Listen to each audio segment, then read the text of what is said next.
US Open is come and gone for 2024, the last Grand Slam of the year, and it has returned a Belarusian winner in the female category and an Italian winner in the male category. World number one, Jannik Sinner, continuing to maintain the status as world number one in male tennis. Then Arina Sabalenka, world number two, is making claim for the world number one position at the rankings of tennis. Well, let's now look at some more for you on the sports talk this hour.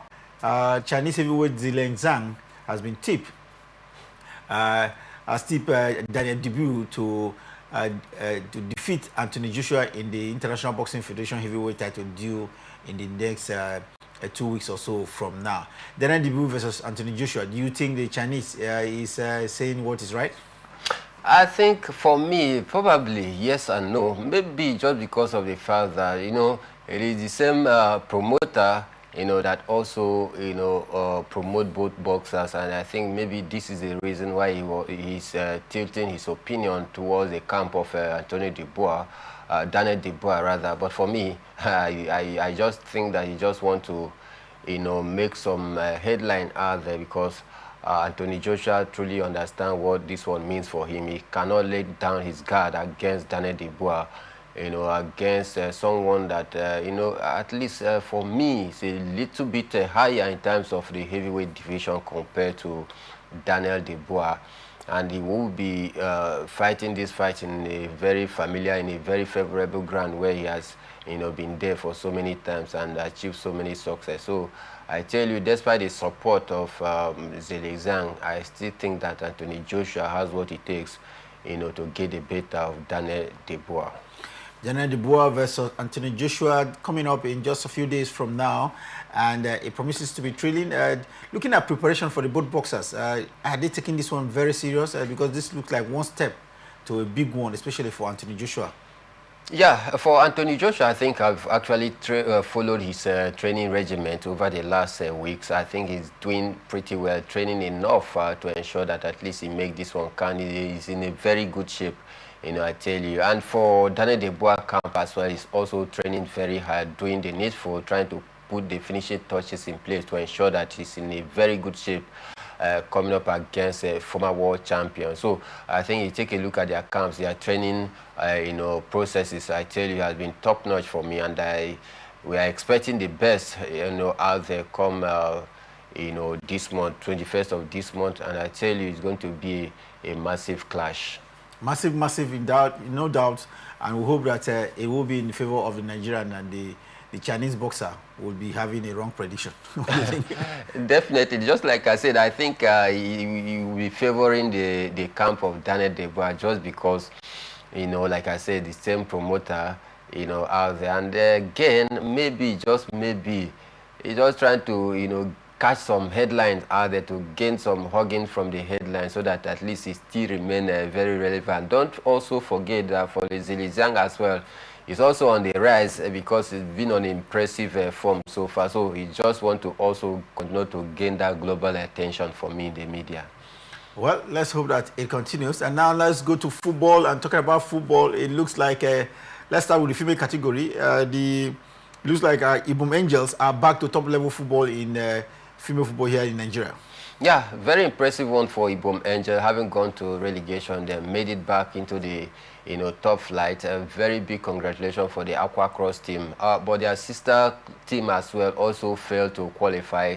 You know, talking about the Pelican Stars of Calabar, a very renowned, you know, female team right here in the country. But since they went on relegation, I think they've also find it very difficult, you know, to also, just like their male counterpart talking about Calabar Rovers, I think since they also went to relegation, it's been very difficult. So for Ibom Angels, it's a big congratulations for them. But for Pelican Stars, I think it's very, very disappointing they couldn't make it through as well. Well, let's hope that those who didn't make it will try and struggle to make sure they are part of it next season. But for now, the Ibom Angels are back, and they have a pedigree, you know, in the women football here in Nigeria.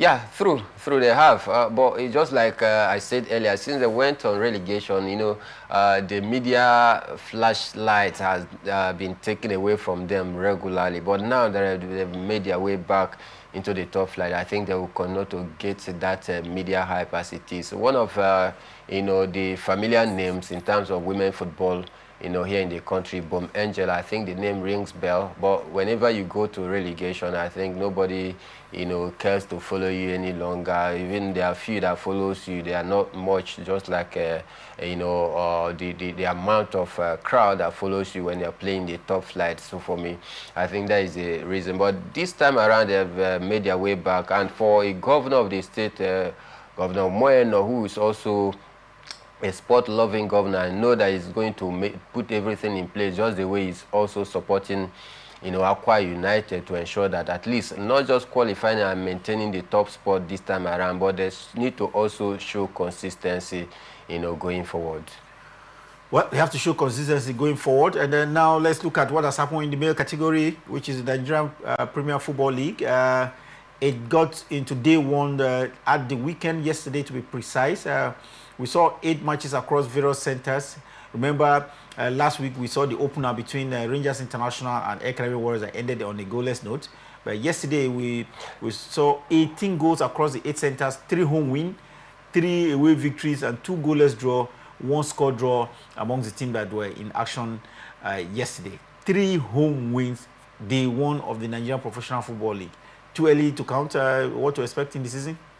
Yeah, for me, it's too early to count because we've seen a whole lot of modification, a whole lot of changes, from the league body, and a whole lot of things, done to ensure that at least it surpassed last edition standard by all standard. I think for me, it's too early to judge. But then you take a look at the number of goals scored, 18 goals in 6 games. I think for me, it is very impressive. Do the mathematics as arithmetic of it, I think you're having about 2.1% ratio of goals scored by each game, which for me is not bad at all. But going forward, I think the away wins that I've seen so far in this early stage, I think is something very encouraging. It looks as though the referees, they are beginning to be even more professional. Of course, they need to because they've been given some communication gadget by the league body to also help them improve in the officiating, which for me, I think if we continue in this trajectory, we're going to have a very good season. First home draw at the loss for the season for, Heartland FC of Owerri. Not a very good 1-3.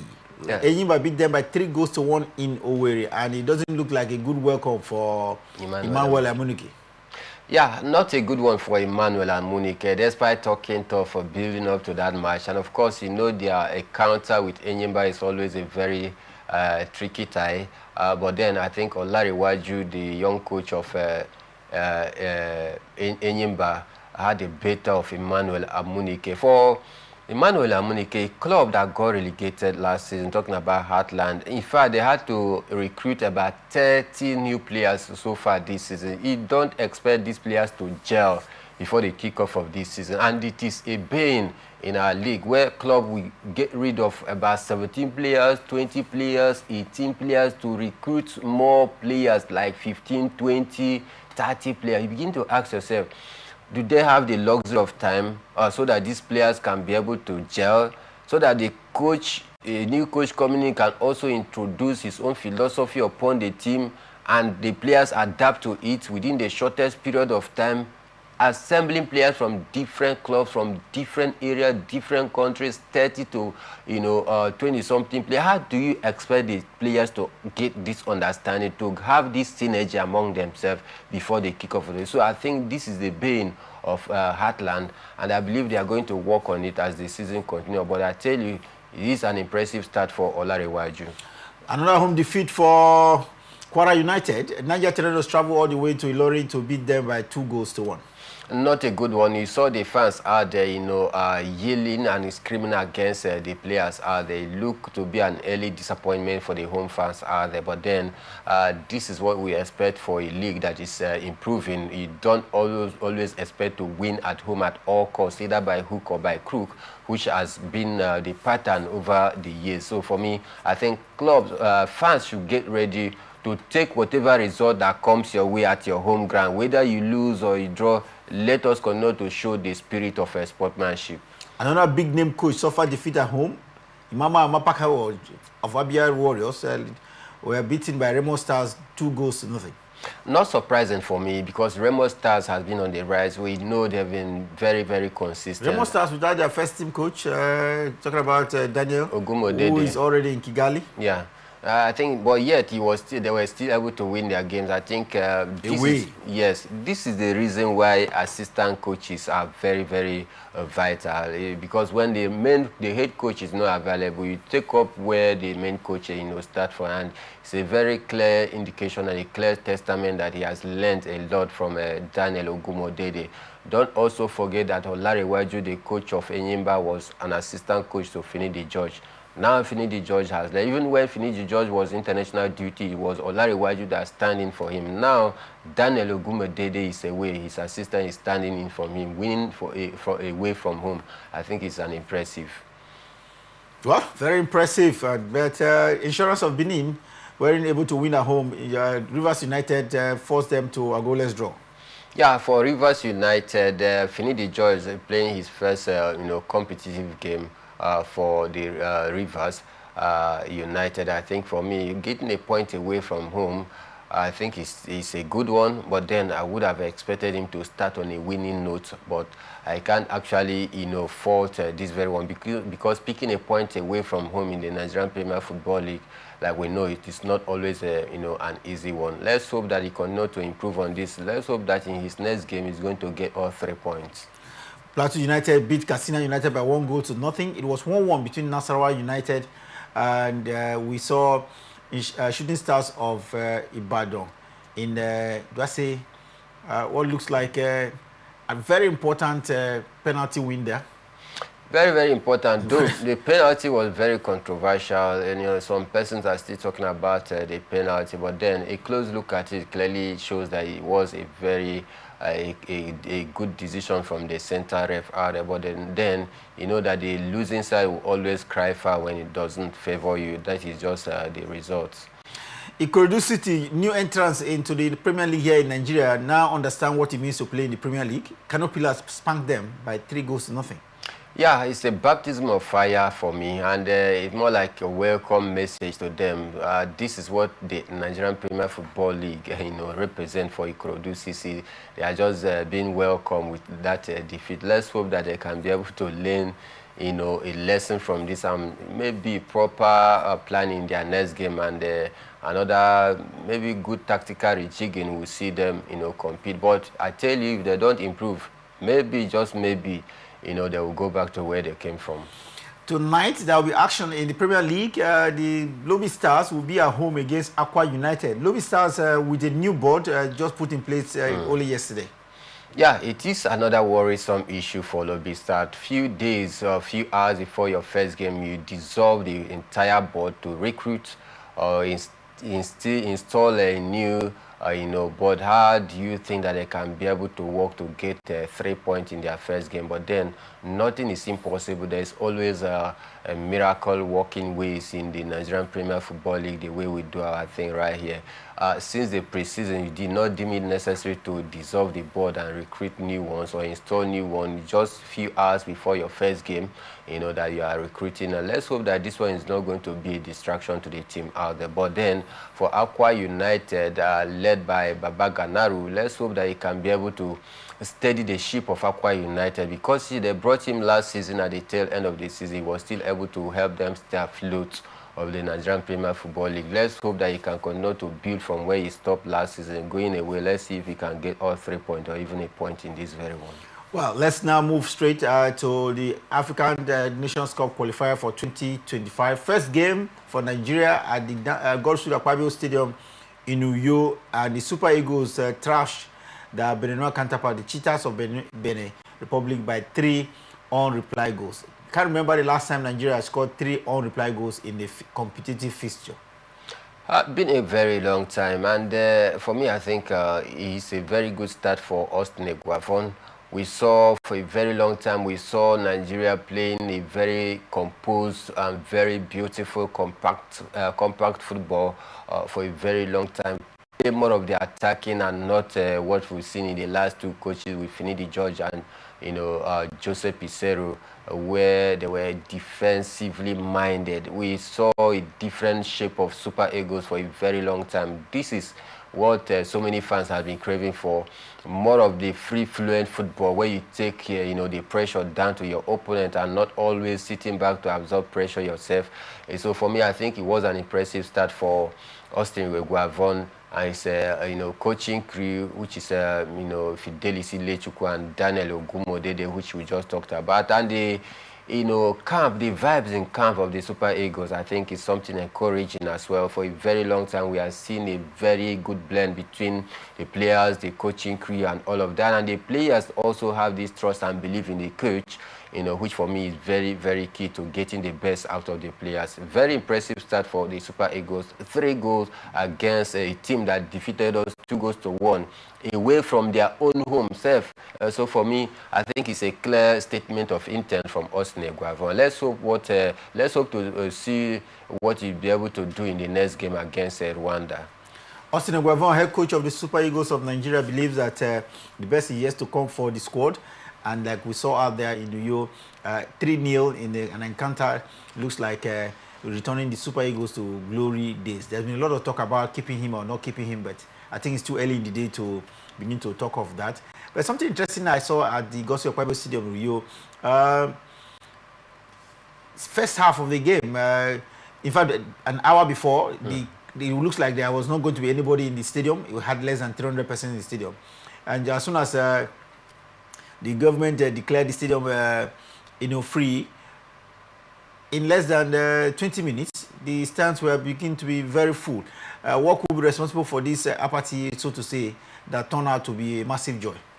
I think for me the reason is very simple. Being that the hike in price of fuel, it will affect everything generally. Just last 3 days, a liter of fuel in this part of the country was sold for 1,200. Before you could say Jack, they increased it to 1,300, and it also cut across board, not just here in Rivers State. It cut across all the state. And for the fans apathy boils down to the fact that many of them might not even have the transportation fare now that, transporters have also increased the transportation fare. For you to leave your home, you think of how much you are going to pay.